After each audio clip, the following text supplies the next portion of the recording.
Okay, folks, I think we got a problem here in River City. And I blame one person for it, Alex Kurtzman. He has so poisoned the well of fandom that we get something that, no, it's not the greatest thing in Star Trek history, but it's also not as bad as everyone's screaming it is.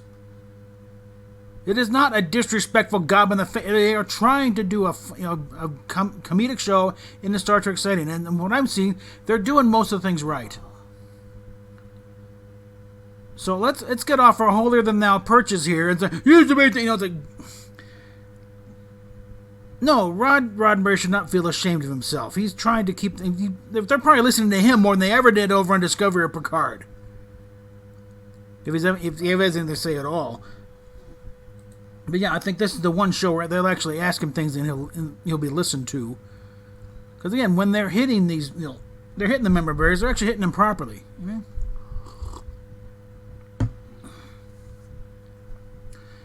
Like I said, this is not made by who hate Star Trek for people. No, these are fans writing this thing. Okay, let's get off that point right now.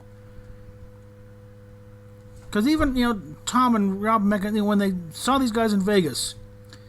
They definitely got them. These guys really are going to try something. They're trying to keep it a canon. And the interviews I've seen with Mike McMahon, he's genuinely a fan. Okay. So yeah, again, I'm saying if we want to criticize the show, let's criticize it on its own merits and defaults. Okay. But let's also kind of take off the blinders here. It's like, why is everyone going at this thing full phasers? Trying to blow it in half. It's like, it's only 2 episodes in. It ain't that bad. For the love of God, people, back off a little bit here, okay? Because we're getting so pissed off at Kurtzman, deservedly so. He has earned every bit of the ire for that, but just the way he's pissed on everything else. I basically picked a fight over in one discussion thread about, and it was the video was about reviewing Lower Decks, but I've but they're referencing Discovery. This show's canon. Discovery and Picard are not. They say it is. No, saying it ain't doing it. Okay. There are certain rules that canon, and one of them is you don't blatantly violate it. And one little snarky guy, can you see where are these rules written down? Who wrote them up? It's like, let me put it this way: you don't maintain a canon. Why establish a canon if you're going to blatantly violate it all the time? And then, of course, all caps for emphasis, let's see, I don't know what I'm looking up right now, but if you're going to work in an established universe, you work with the backstory of that established universe, i.e. the canon.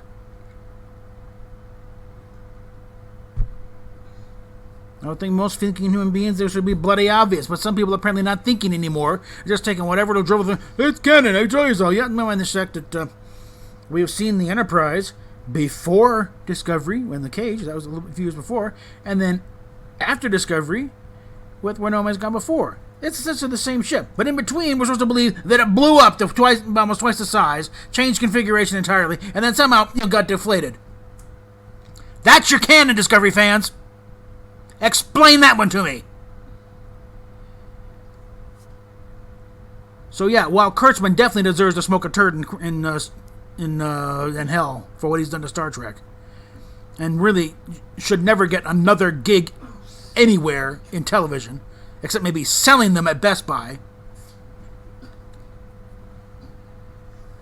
Let's not spread that tar and feather so wide that we're hitting a show that really doesn't deserve it.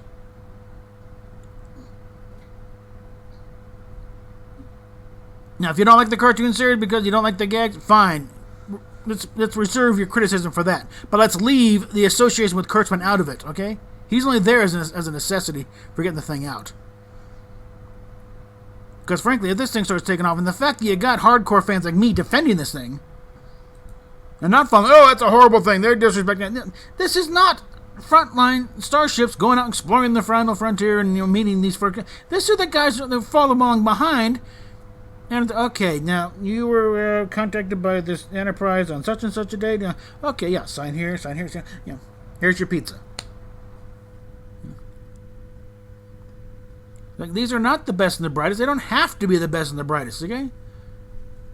Because they're not representing mankind on a first contact situation. These are just working Joes who are just, who apparently, as far as the Cerritos goes, the senior staff mostly have delusions of being out on their making first contacts. But there's a reason why they're stuck back on the Cerritos. Like, we don't want these guys anywhere near a first contact situation here. And also, a little thing about, this last one. Remember, Mariner hasn't always been an ensign. She was busted down in rank. I'm guessing she busted around quite a ways, at least from lieutenant. Possibly even lieutenant commander, for all we know. She could have been really shooting up the ranks. And then something happened on that first contact with the little pig people. And I've got a few amusing ideas for that one. I might, see if they can, see if they already got it nailed down to what happened, or if they're open to suggestions, and submit my own thing. But I'm guessing where it's like, in the end, she was probably actually right, but the way she did it, maybe made some senior officer look like an idiot, and therefore we got to do something. So, but yeah, let's also, think Mary Sue's don't get demoted. Mary Sue's take command of the ship and everyone falls in love with them, and then die heroically in the arms of the captain. She's not had everything handed to her. I think, sticking her on the Cerritos, I think, is punishment. I can, you got your general thing. You don't want family serving on the same ship. But she is way down at the bottom of the chain of command. And again, I think Starfleet is, the 5 different ships. Something's wrong here. No one goes through that many ships in that age without something seriously going weird here. So I think it's a matter of, no one else can handle this gal. Her mother's a captain, right? Her dad's an admiral, had to sign off on it. Here, you handle her, honey. Time for a little quality time. What? Yeah, she's not there as any kind of reward. She's there as punishment, and you're gonna live with mommy for a while. That's not a Mary Sue storyline, okay? Again, I think if anything, they're poking fun at the Mary Sue stereotype. Because again, normally this is the kind of character she'd shoot through everything, wouldn't have to struggle with anything at all. She'd be in command of the Cerritos by now.